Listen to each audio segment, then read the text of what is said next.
آج ہم ایک ایسی چیز کی کہانی سنیں گے جس نے دنیا کا سفر کیا اور تاریخ کا رخ موڑ دیا۔ کشمیر کے بلند و بالا پہاڑوں سے لے کر یورپ کے شاہی درباروں تک یہ کہانی ہے مشہور زمانہ کشمیری شال کی۔ تو سوال یہ ہے کہ آخر یہ ہوا کیسے کشمیر کا ایک لباس جو وہاں مرد پہنا کرتے تھے یورپ میں خواتین کے فیشن کی سب سے بڑی علامت بن گیا، اور تو اور اس نے ہماری زبان پر بھی اپنی چھاپ چھوڑی۔ یہ ایک ایسی پہیلی ہے جو ہمیں صدیوں پرانے تجارتی راستوں اور دو بالکل مختلف تہذیبوں کے سنگم پر لے جاتی ہے۔ ہر عظیم کہانی کی ایک شروعات ہوتی ہے، اور اس شال کی کہانی شروع ہوتی ہے کشمیر کی حسین وادیوں میں۔ یہاں یہ شال صرف سردی سے بچنے کا ایک ذریعہ نہیں تھی، بلکہ یہ ایک جیتا جاگتا فن پارا تھی جسے نسل در نسل کاریگر اپنی محنت اور محبت سے تیار کرتے تھے۔ اچھا، اس شال کا اصل جادو تھا اس کی اون میں۔ دو قسم کی نایاب اون استعمال ہوتی تھیں، ایک شہتوش جو تبتی ہرن کے اتنے نرم بالوں سے بنتی ہے کہ اسے دنیا کی بہترین اون کہا جاتا ہے، اور دوسری پشمینہ جو ہمالیہ کی بلندیوں پر رہنے والی ایک خاص بکری چانگ تھنگی سے حاصل کی جاتی ہے۔ یہ کوئی عام اون نہیں بلکہ نرمی اور گرمائش کا ایک الگ ہی احساس ہے۔ اس کی نفاست کا اندازہ آپ اس ٹیبل سے لگا سکتے ہیں۔ دیکھیں، شہتوش کا ایک ریشہ صرف 10 سے 12 مائکرون کا ہوتا ہے۔ اگر اس کا موازنہ کریں تو یہ انسانی بال سے تقریباً 7 گنا زیادہ باریک ہے۔ یہاں تک کہ دنیا کی دوسری بہترین اون جیسے میرینو بھی اس کے سامنے کافی موٹی لگتی ہے، اور یہی غیر معمولی باریکی اسے وہ جادوئی نرمی اور ہلکا پن دیتی ہے جو کسی اور کپڑے میں ملنا ناممکن ہے۔ اور اس کی نزاکت کو سمجھنے کے لیے یہ بات ہی کافی ہے۔ انہیں رنگ شالز یعنی انگوٹھی والی شالیں کہا جاتا تھا۔ ذرا تصور کریں، ایک پوری کی پوری بڑی شال اتنی ملائم اور اتنی باریک کہ وہ ایک چھوٹی سی انگوٹھی سے آرام سے گزر جائے۔ یہ واقعی صبر اور مہارت کا ایک بے مثال نمونہ تھا۔ چلیں اب کہانی کو کشمیر کی وادیوں سے نکال کر سیدھا ہندوستان کی سب سے طاقتور سلطنت یعنی مغل دربار میں لے چلتے ہیں، کیونکہ یہاں آ کر اس شال کی قسمت ہمیشہ کے لیے بدل گئی۔ یہ صرف ایک خوبصورت لباس نہیں رہی، بلکہ اس سے کہیں بڑھ کر کچھ بن گئی۔ تو دیکھیں، مغل بادشاہوں کی ایک روایت تھی جسے خلعت کہتے تھے۔ یہ ایک طرح کا اعزازی لباس تھا جو بادشاہ کسی کی خدمات یا کامیابی سے خوش ہو کر اسے عطا کرتے تھے، اور اس خلعت کا سب سے قیمتی، سب سے اہم حصہ ہوتی تھی ایک کشمیری شال۔ کسی کو شال دینا صرف تحفہ نہیں تھا، بلکہ یہ بادشاہ کی طرف سے عزت، اعتماد اور اعلیٰ مرتبے کا ایک کھلا اعلان تھا۔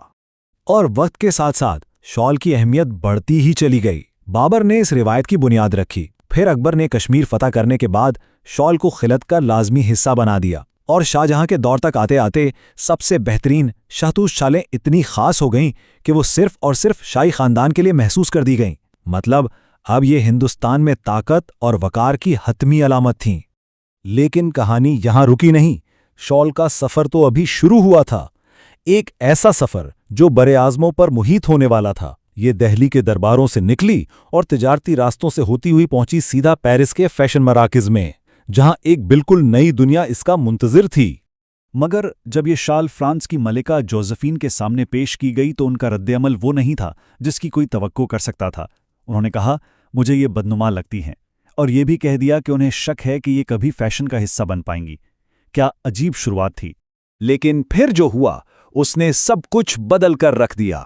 ملکہ جوزفین کی وہی ابتدائی ناپسندیدگی ایک ایسے جنون میں بدلی کہ ایک اندازے کے مطابق انہوں نے اپنی زندگی میں 300 سے 400 کشمیری شالیں جمع کیں۔ جی ہاں، اتنی زیادہ، اور ان کے اسی شوق نے اس شال کو راتوں رات پیرس اور پھر پورے یورپ کے فیشن کی دنیا کا بادشاہ بنا دیا۔ اور یہیں پر آ کر کہانی ایک بہت ہی دلچسپ موڑ لیتی ہے۔ ہندوستان میں جو شال مردوں کے لیے طاقت اور عہدے کی علامت تھی، وہی شال یورپ میں خواتین کے لیے خوبصورتی، دولت اور سٹیٹس کی نشانی بن گئی۔ ایک ہی چیز، لیکن دو الگ الگ تہذیبوں میں اس کے معنی بالکل بدل گئے۔ جہاں ایک طرف یہ بادشاہ کی طرف سے ایک اعزاز تھی، وہیں دوسری طرف یہ ایک قیمتی تحفہ اور خاندانی وراثت بن گئی۔ اب دیکھیں، جب کوئی چیز اتنی زیادہ مشہور اور مطلوب ہو جائے تو کیا ہوتا ہے؟ بالکل اس کی نقل بننا شروع ہو جاتی ہے۔ کشمیری شال کی مانگ اتنی بڑھ گئی کہ اس نے ایک صنعتی انقلاب کو جنم دے دیا، لیکن اس عمل میں شال کی اپنی شناخت ہمیشہ کے لیے بدل گئی۔ اصلی کشمیری شال کی جو پہچان تھی، جو اس کی روح تھی، وہ تھا اس کا ڈیزائن، جسے کشمیر میں بوٹا کہا جاتا تھا۔ یہ آنسو یا آم کی شکل کا ایک خاص نمونہ تھا جو ہاتھ سے انتہائی پیچیدہ تکنیک کے ذریعے بنا جاتا تھا، اور یہ کشمیر کے کاریگروں کے صدیوں پرانے فن کی پہچان تھی۔ لیکن یورپ کی فیکٹریوں میں اتنی ڈیمانڈ تھی کہ کشمیر کے کاریگر اسے پورا ہی نہیں کر پا رہے تھے۔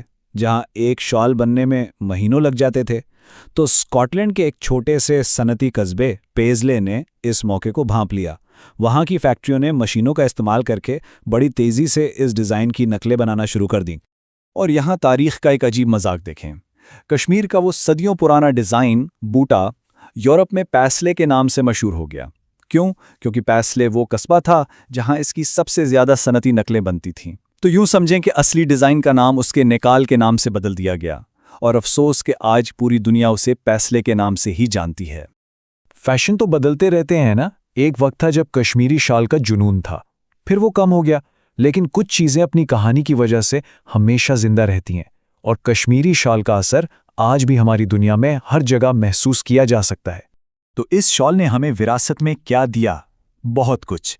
آج ہم جو نرم اور مہنگی اون کشمیر کے نام سے جانتے ہیں، وہ لفظ کشمیر سے ہی نکلا ہے۔ دنیا بھر میں مشہور پیزلے ڈیزائن دراصل کشمیر کا بوٹا ہے۔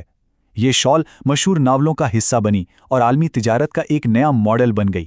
یہ صرف ایک کپڑا نہیں تھا، بلکہ تاریخ کا ایک ایسا دھاگا تھا جس نے مشرق اور مغرب کو ایک نئے انداز سے جوڑ دیا۔ اور یہ پوری کہانی ہمیں ایک سوال پہ چھوڑ جاتی ہے۔